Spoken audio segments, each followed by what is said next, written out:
ng Makati QC, Repen Katipunan, walang halong bullshit. Pag ako ang bumira ay siguradong full clip. Na natiling palaban kasi taga Area 3. Sa swabing paraan gagawa ng legacy, di na para pansinin nagpipiling na enemy. Sa sobrang daming shit, musika ang remedy. Kamusta mga nagduda, tila basura na natabunan, nagbunga na rin ngayon ang pinagpaguran. Ilang taon na rin naman ginugol dito, hindi na to yung dati na bagito. Ibang klase ang talinong ginagamit ko sa ritmo, di na bali kung sakaling di pala rin namiti ko. Binabasin na lang din sa galing at maging antigo na rin kung maituturing sa loob ng paraiso. Bitaw sa kadabaran na malayo ang pagitan sa daladalang estilo kumpara sa karaniwan.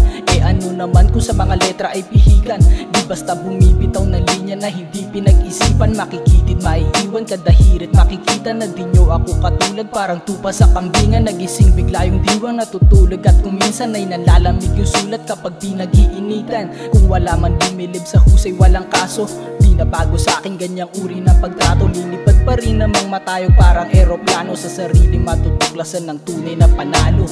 Kung wala man bumilib sa husay walang kaso, di na bago sa akin ganyang uri ng pagtrato. Lilipad pa rin namang matayo parang eroplano, sa sarili matutuklasan ng tunay na panalo.